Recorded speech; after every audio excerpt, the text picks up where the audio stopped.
Hello, and welcome to Western Civ, episode 223, At It Again. Last time, Charles and Francis, well, mostly Francis, took Western Europe back to the verge of total war. This time, they take it the rest of the way.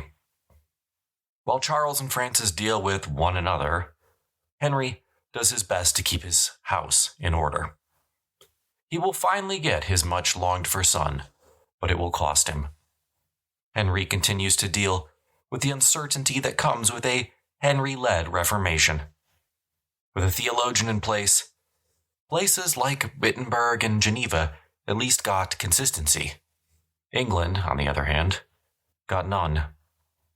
In this episode, we will see the wheel of court factions surrounding Henry VIII continue whirling, tossing men and women from top to bottom and straight to the scaffold.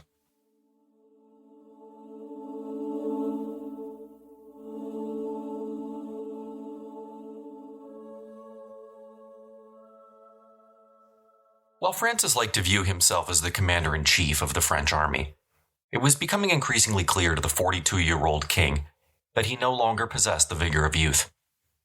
Campaigns were strenuous and stressful affairs. You needed the stamina to keep up, and Francis was not sure that he had that anymore. Moreover, masterminding a whole campaign was something Francis had never been the best at. It was probably a good idea to leave the planning to the professionals. So Francis summoned a member of the established military guard, Anne de Montmorency. Anne de Montmorency came back to court for what looked like a lengthy war. Montmorency had left court in disgrace that previous summer after being criticized by more hawkish advisors for being too cautious. Of course, he had been right, and the disaster at Naples might have been avoided had someone listened to him. So in July 1536, Montmorency was appointed lieutenant general and took command of an army that numbered 40,000 strong. He proceeded to use his military powers to immediately open negotiations with Charles V, while simultaneously directing those same operations. Francis believed the emperor intended to march into Provence, while Henry of Nassau, his ally, invaded from the north. Montmorency agreed, but wanted to nullify this strategy as much as possible. Thus, he issued a brilliant but brutal order. Quote, "Destroy Provence." The first major town between imperial territory and France, Ais, lacked sufficient defenses to withstand the forthcoming imperial attack and needed to be abandoned. French forces burned nearby farms and towns to the ground. While this strategy led to thousands of French peasants dying from starvation, it also made Provence hardly worth invading. On July 24th, 1536, Charles crossed the border anyway. He had his plan, and he was going to stick with it. He and his 30,000-man army quickly found Provence had been subjected to a scorched earth policy. There was nothing left for the army to live off. By the beginning of September, a combination of famine and dysentery had killed off more than 8,000 of Charles's men, almost a third of his total strength, and killed his number one lieutenant. Charles then determined he lacked the strength necessary to take Marseille, the largest city in the region, mostly because he did not have the naval force necessary to invest the city by both land and sea. And here is where Francis's earlier diplomacy helped him out a bit. By signing an agreement with the Ottomans, he deprived Charles of the only significant navy in the Mediterranean. Marseille would not be a target Charles could honestly expect to take. So, much to Montmorency's grim glee, Charles turned instead to Aix, the city that he had made sure was unlivable. Now Montmorency had already decided he wasn't going to risk his 60,000-man army, currently positioned north of Avignon, in a set-piece battle. It was too risky, potentially too costly, and, most importantly, he simply didn't need to. Instead, Montmorency decided he would just wear the emperor down with a series of guerrilla-style attacks. It worked. August was absolutely miserable as Charles's army suffered wave after wave of hit-and-run attack, coupled with famine and disease. Meanwhile, things had not gone better for Charles in the north. Henry of Nassau had already fled back across the border to Flanders. By the second week of September, Charles joined him. His soldiers were in full retreat, and he was in a ship back to Spain. Francis did not take Charles's defeat with the same sense of glee and delight that he had derived from his earlier victories. He knew in his heart that he had not played any major role in the campaign. It was Montmorency and his conservative tactics that carried the day. Charles had believed that the French army could not fight on two fronts at once. Montmorency and his clever tactics proved him wrong. But we can't forget it was a pyrrhic victory to a large extent. Provence was devastated.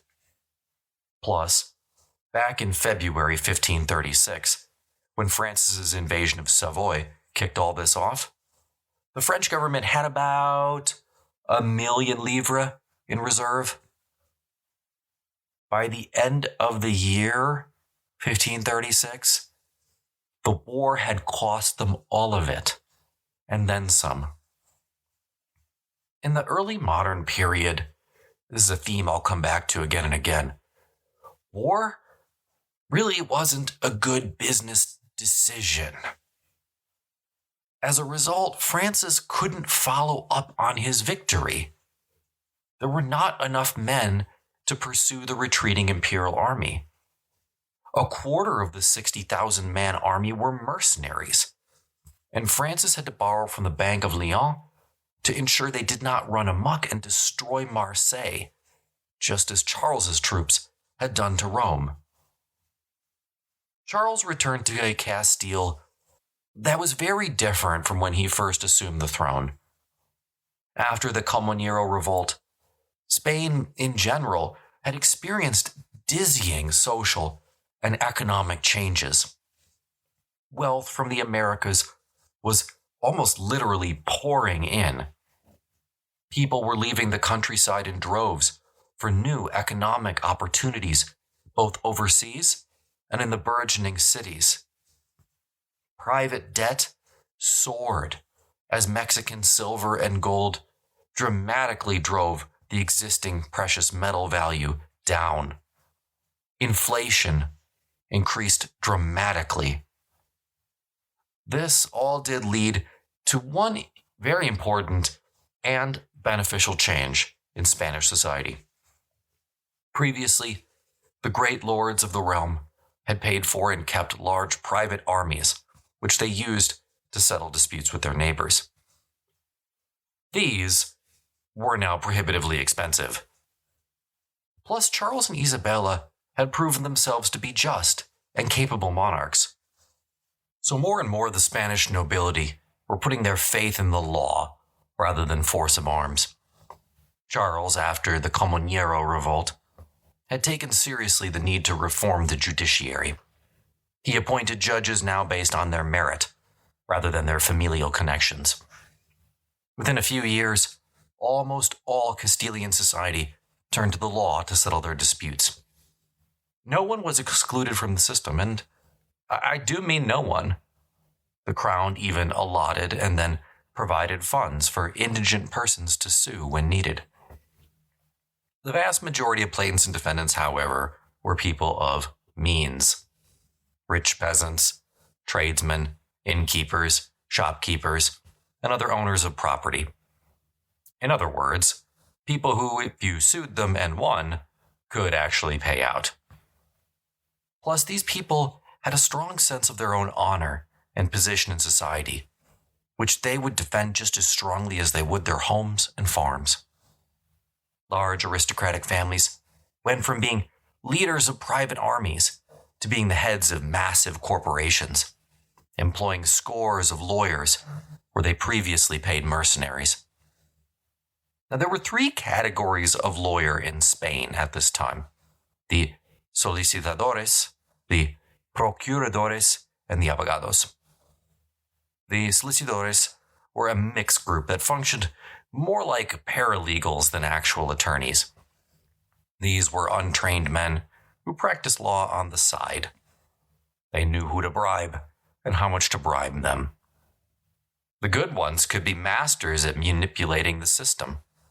They could bamboozle their adversaries with the complexities of jurisdiction and their understanding of the personalities of the judges and magistrates involved. They knew every trick in the book, and they used them well. By contrast, the procuradores were trained in the law and licensed in the court that they practiced in. These men underwent years of apprenticeship before practicing on their own, so they knew their stuff. But the number of these procuradores was strictly limited by the court they practiced in. Hence, their positions were often bought and sold like investments.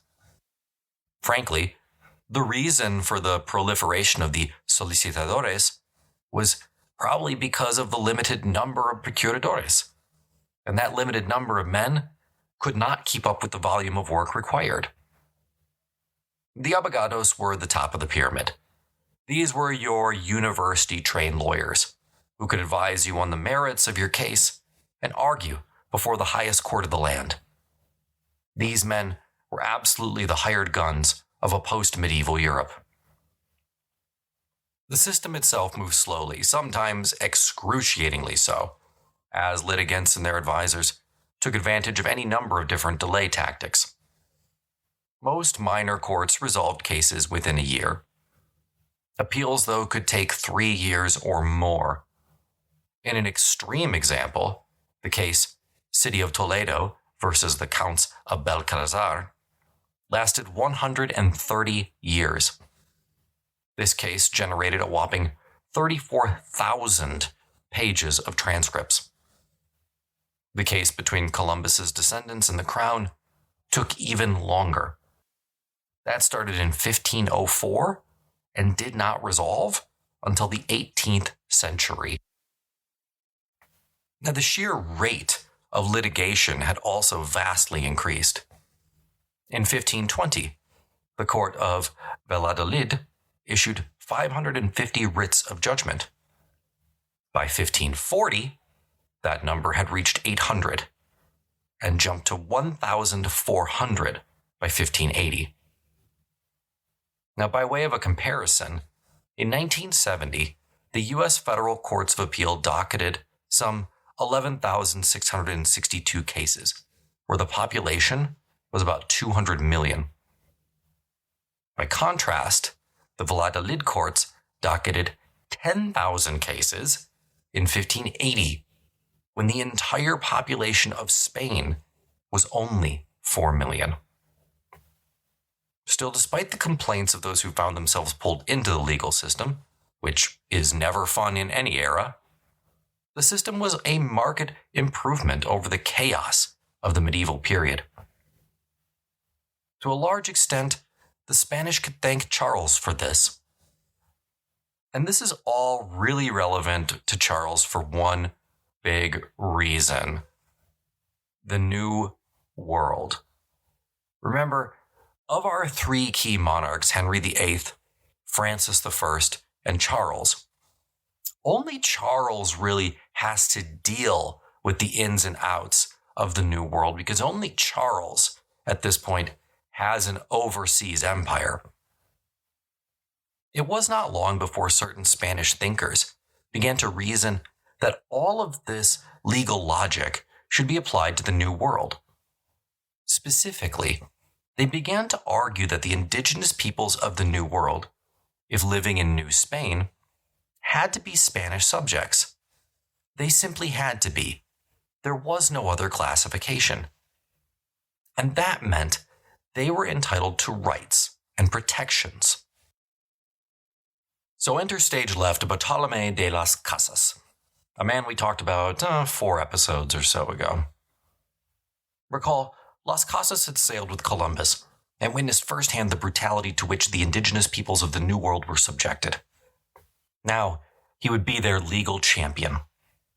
In fact, thanks to his efforts, he would become known as the, quote, defender of the Indians. Things really heat up for Las Casas around 1540, so we are jumping ahead a bit here, but I wanted to make sure that we address the point. At that point, Las Casas returns to Seville, about 20 years after he left. Since then, he had begun writing his definitive work, History of the Indians, in which he lambasted the Spanish for their behavior in the New World. As an aside, the Dutch and English absolutely loved Las Casas for this, because they used his history to prove that the Spanish could not and should not be trusted to colonize the New World by themselves. They were just too brutal. Back in 1537, Pope Paul III even expressed papal doubts about the Spanish efforts in the Americas. He published a papal bull entitled Sublimus Deus, meaning from God on high. Therein he wrote that it was the work of the devil to suggest that the Indians were, quote, dumb brutes created for our service, incapable of receiving the Catholic faith, end quote. He ruled that they must, quote, freely and legitimately enjoy their liberty and the possession of their property, nor should they in any way be enslaved. Now granted, Pope Paul was writing in 1530, about 16 years after the conquest of the Aztecs and 5 after the conquest of the Inca. So a lot of native property had already been deprived from their possession. Back in Spain, a number of intellectuals had even begun questioning the legitimacy of the Spanish Empire itself. The most influential of these was Francisco de Vitoria, chair of the theology department at the University of Salamanca. Vitoria is best known for developing the law of nations, which he believed should govern behavior in the New World. Crucially, his framework was both moral and legal. He begins with the basic Christian concept of natural law, the moral or ethical essence with which humanity had been imbued by God at the time of creation. This essence gave all mankind the quality of natural reason. Crucially, Vitoria argued that the essence of humanity is what sets men apart from the beasts, and this applied to everyone. He argued this at a time when many Europeans did not consider Indians truly human. Vitoria rejected slavery as an aspect of natural law. Neither, he argued, could it be justified through philosophy. Since the late Middle Ages, Europeans had defended slavery using Aristotle's classification principles. It went like this. Some humans were, due to mental unfitness, rightly slaves. But Vitoria wrote that this was not a correct interpretation of Aristotle. He conceded that rational men needed to be benevolent rulers over their more servile brethren. However, he pointed out that slavery could not be justified as natural law, because slavery was a human invention. Thus, if man was going to justify it, then he needed to find a different reason. Moreover, Vitoria pointed out that the civilizations of the Aztecs and the Incas were far from brutes living in squalor. These were civilizations capable of building great cities. By what right did Europeans reduce these people to slaves?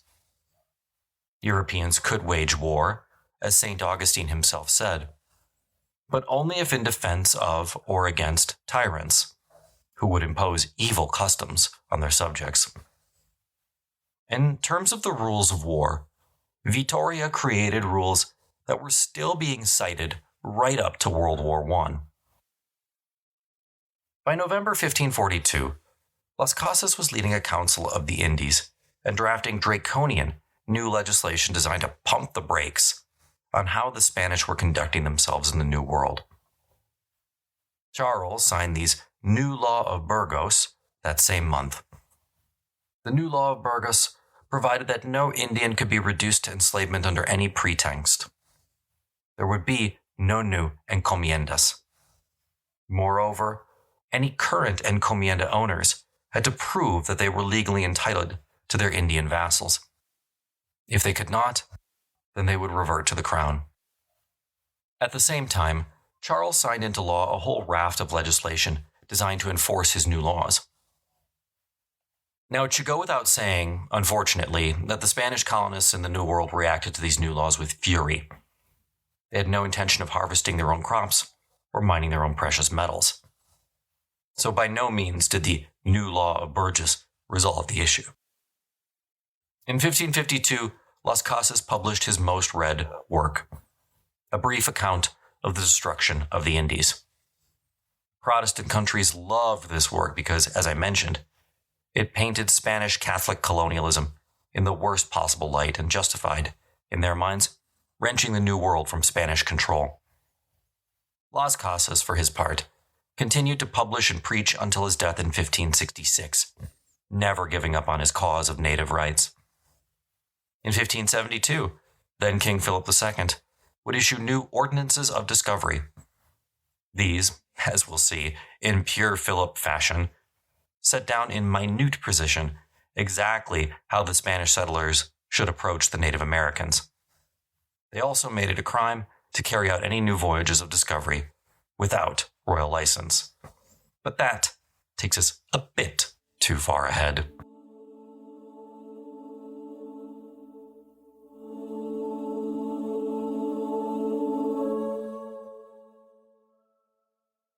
Back in England, things were going Henry's way again. Henry and Jane were quietly married on May 30th, 1536.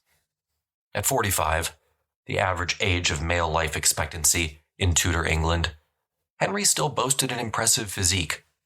However, his health issues were starting to add up. Also starting to add up was his own ego. Henry had many attributes. Modesty was not amongst them. According to one courtier, quote, "He never forgets his own greatness, and is silent as to that of others," end quote. If you asked Henry to list the top 3 rulers of all time, he would probably list Caesar third, Alexander the Great second, and himself first. For once, however, God seemed to favor his marriage. In December of 1536, Jane conceived. Now, her elevation obviously meant a new faction, that of the Seymour clan, was now up in Henry's court. The Boleyn coat of arms was duly chiseled off everything and whitewashed off everything else, and the Seymour one erected. Jane had a brother, Edward Seymour, who was elevated to the post of Viscount. Edward Seymour, by the way, is going to be very important as our story evolves. He was a brilliant military commander and was quickly placed in command of the English army on its northern border. As queen, Jane proved herself entirely subservient to the king, the complete opposite to Anne Boleyn. Jane was only a knight's daughter and seems to have felt a little self-conscious as queen. Hence, she insisted that her household follow the strictest of protocols. She laid down strict rules regarding morality, which both she and her servants were expected to follow. This was an obvious reaction to the lax morals which led to Anne Boleyn's downfall. Be that as it may, many of Anne's some 200 household servants were just transferred to Jane, who replaced some but kept the vast majority. Jane, we think, enjoyed the simple pleasures in life, walking in gardens, etc., etc. Henry was now beyond the entertainment fest of his youth, so this probably suited him just fine. Plus, he was now far too busy with the English Reformation to spend time on constant parties. Jane was also concerned about improving Henry's relationship with his daughters, Lady Elizabeth and Lady Mary. At this point, Henry was estranged from both of his biological daughters for reasons that have nothing to do with either young lady. On July the 6th, 1536, the royal couple visited Mary, who had by now accepted the act of succession. Through the Queen's efforts, Lady Elizabeth was also allowed to visit the court that summer. Now, the conservative faction absolutely wanted to see Lady Mary restored to the succession. Cromwell did not. This led to a falling out between the rising Seymour/conservative faction and Thomas Cromwell. For now, however, Cromwell was on top. In July 1536, he was knighted. Thanks to his mastery, the office of Principal Secretary now embraced all aspects of the administration. Henry was also keen to remind Cromwell that Henry was the superior in their relationship, though. When Henry was in a bad mood, he told Cromwell that his low birth made him unfit, quote, to meddle with the affairs of kings.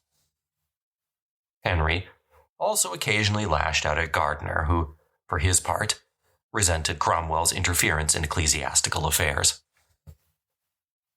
At the same time, the power of the administration in England, just in general, was growing. All the lands and wealth of the dissolved monasteries poured into the royal coffers. Cromwell had kept his promise. Henry truly was the richest king in the history of England. The crown took possession of monastic lands worth £120,000 per year. This amount, around 36 million in today's currency, represented 1/5 of the kingdom's landed wealth. Henry immediately redistributed about 1/3 of these lands in order to secure the loyalty and support of influential men. Much of this land went to the rising middle class, who, through the king's grace, became members of the landed gentry. This bound them to the king in terms of gratitude and loyalty. Land grants proved to be a major way with which Henry got the kingdom to accept his supremacy. After all, there was hardly a peer who did not benefit from the disillusions. Even men with conservative backgrounds were willing to let those morals lapse to get in on the action. Ultimately, Henry kept only a small number of monastic properties for himself. There are many historians who argue that this was Henry's greatest mistake, by the way. Had he kept the monastic lands for himself, he might have put the English monarchy on par with the great absolute monarchies of Europe, like Louis XIV of France. But he did not. Instead, as we will see, Henry will waste the money on pointless and fruitless wars. On July the 22nd, 1536, aged 17, the Duke of Richmond, Henry's only male child, died. While Richmond had been illegitimate, Henry was still crestfallen. The cause of his death is believed to have been tuberculosis. His passing was kept deliberately secret from the kingdom to avoid a panic over the succession. Cromwell himself later confided that the king, quote, certainly intended to make the Duke his successor and would have got him declared so by Parliament. But the Duke's death left the question of the succession open. After Richmond died, Henry departed with Jane to inspect the defenses at Dover, something he had actually intended to do back in May, before the whole, Anne Boleyn beheading thing. The king was now clearly depressed, and it did not help that plague broke out that summer in London, leading Henry to relocate with his court to Windsor for safety. The Queen was able to convince Henry to allow Lady Mary back to court. The trauma of her parents' divorce had made Mary increasingly neurotic and prone to debilitating illnesses. Plus, technically, she was illegitimate because of the Act of Succession, and that meant a marriage to any of the great crowned heads and families of Europe was out of the question. So long as her father lived, Mary knew that she would always remain a maid. That summer, there were also more changes at court. Henry Howard, the Earl of Surrey, was a rising man. At 19 years old, he was a powerful young man with a talent for jousting and a bombastic personality. It should come as no surprise that Henry absolutely loved him. Yet Surrey was also cursed by several fatal flaws. He was arrogant to a fault. He was hot-headed. He had little political sense and absolutely no business sense. He just spent money as he wished, with no sense of what a budget even was. The big issue was that Surrey hated the Seymours, whom he regarded as low-born upstarts, and the Seymours hated Surrey. This is a big problem, of course, because the Seymours were the most powerful faction at court, and Jane Seymour was Henry's queen. So Surrey was setting him up for a major showdown. The feud between Surrey and the Seymours is going to fuel most of the chaos of Henry's later years. But then the news came. On October the 12th, 1537, Queen Jane gave birth to a boy. At long last, Henry had his male heir. The country erupted in celebration. Bishop Latimer wrote, quote, "We all hungered for a prince so long, there was so much rejoicing as at the birth of John the Baptist. 2,000 guns were fired from the tower. Messengers rode out across the realm bearing the good news. The specter of renewed civil war finally retreated into the background. England breathed a sigh of relief.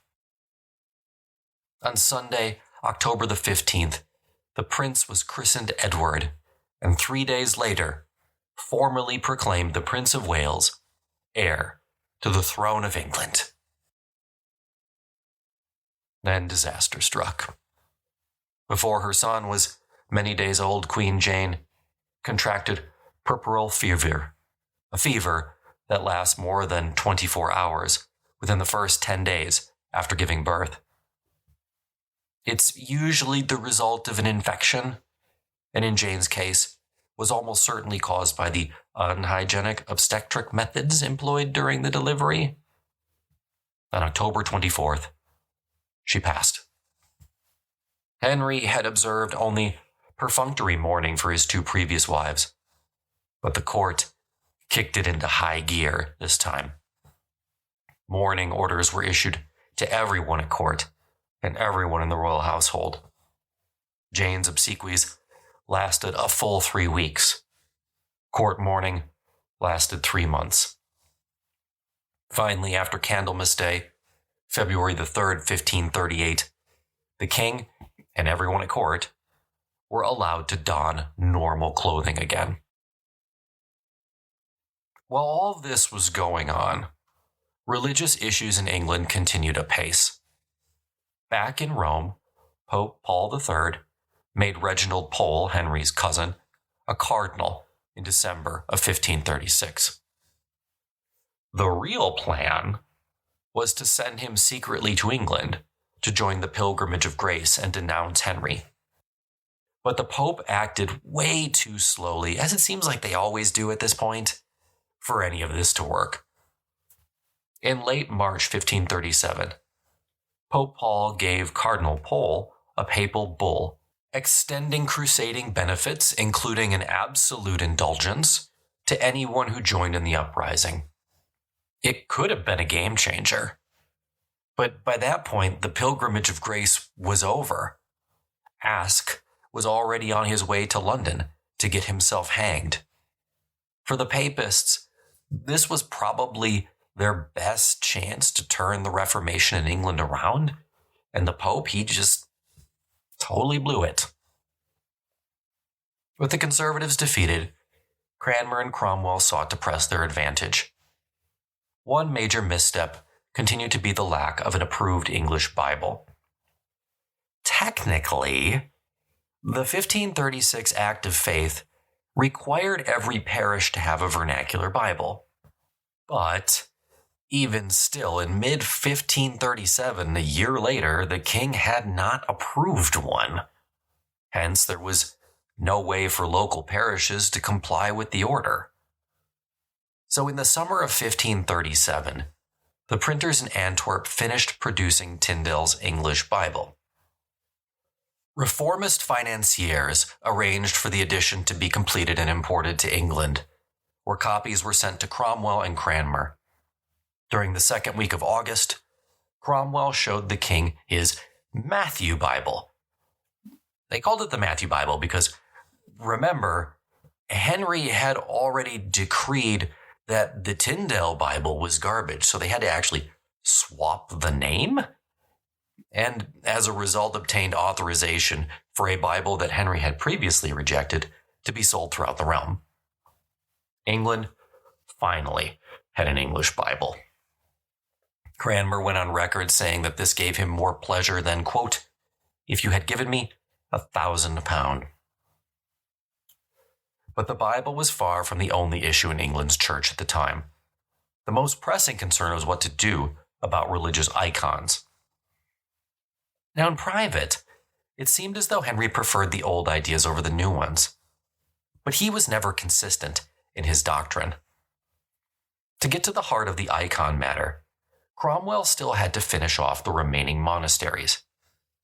By the beginning of 1538, it seemed like the end of monasticism in England was at hand. A courtier wrote to Cromwell in January, quote, that the king was determined to suppress all monasteries. A couple chapter houses hadn't done themselves any favors by rejecting the Act of Supremacy or the Act of Succession. They got the boot real quick. The London Carthusian Charter House found itself dissolved in early summer 1537 as a penalty for its intransigence. Now, it's important to note that for Cromwell, this was actually never about state fiscal policy. It was for Henry, but for Cromwell, this was a public evangelical campaign announcing the purification of the English church and denigrating all the values the monasteries once stood for.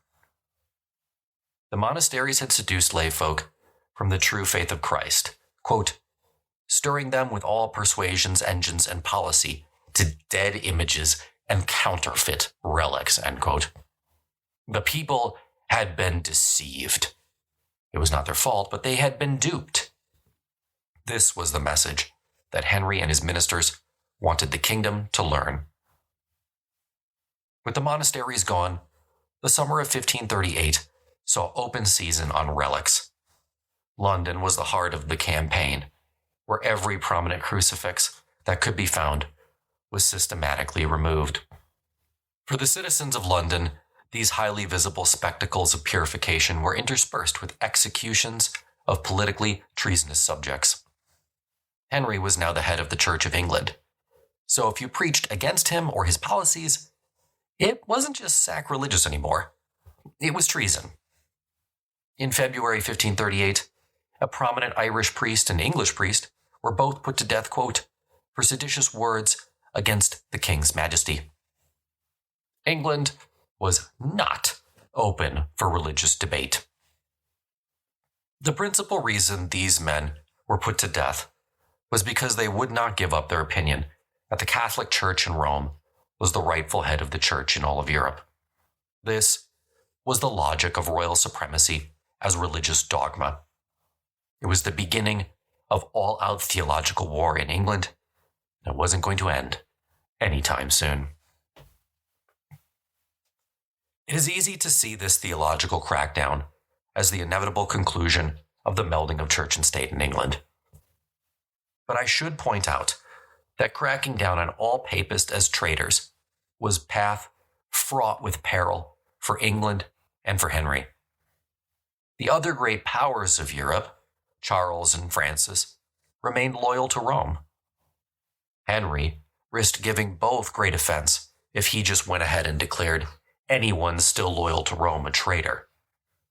Even right now in 1538, France and Spain were discussing the terms of a treaty of mutual friendship that would be a disaster for England. In August, the two signed a treaty agreeing to fight the Ottomans and persuade heretics, quote-unquote, amicably, to return to the Roman Church. Cardinal Pole saw this as the chance he had been waiting for, to finally remove Henry from power. But as we will see, those hopes prove illusory. In September, the king and his ministers went after the holy grail of English icons, the cult of St. Thomas Becket. At the end of September, Henry issued an injunction that there would be no celebration henceforth of the Feast of Thomas Becket. Becket was by far the most popular saint in England. But for Henry, he was a symbol of church authority standing up to a God-divined monarch. He could not be tolerated. The king himself went to Canterbury that September and personally oversaw the demolition of Becket's shrine in the cathedral. The bones of the saint were burned. Much that Henry had done over the past 5 years had scandalized opinion in Catholic Europe. But the action against Becket took this international indignation to whole new levels. This proved to be the straw that broke the excommunication camel's back.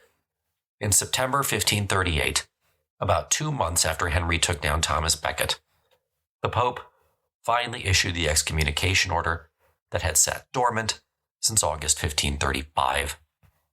Henry was, finally, kicked out of the church he had already left. The evangelicals rejoiced. Now there truly was no going back, at least not so long as Henry lived and sat atop the English throne. To secret Catholics within the realm, what was taking place was now nothing more than sacrilege. In his own mind, Henry's religious reforms were shaped by 3 core principles: unity, obedience, and the refurbishment of ancient truth. You will note, I did not say consistency or coherence. Those were decidedly lacking. Henry never got the unity he wanted, and frankly, it was mostly his fault. Both his supporters and detractors looked at all these changes and saw not a stately restoration, but an ever-changing and challenging novelty. As religious houses disappeared, the meaning of religion itself seemed to mutate. Thousands of years of culture were being swept away. What had been an inherited stake in the ritual life of the community was becoming, for many, an alternative ideological marker of individual and group identity. Henry wanted unity, but he divided his subjects into categories, like Protestant Catholic, Reformed Evangelical, and Conservative. As we will see next time, Henry's confused and often contradictory efforts to force unity on his subjects never worked. Instead, his subjects increasingly worked out for themselves what and how to believe. If you're interested in more content, check out the links in the show notes. There's one there to the website. There is another to the Patreon page. If you'd like ad-free versions of these shows, it's $1 a month. If you want all the bonus content, it's $2. And if you want a free trial of Western Civ 2.0, we're in the Greek states at this point, it's pretty good. Check it out. glow.fm/Western Civ.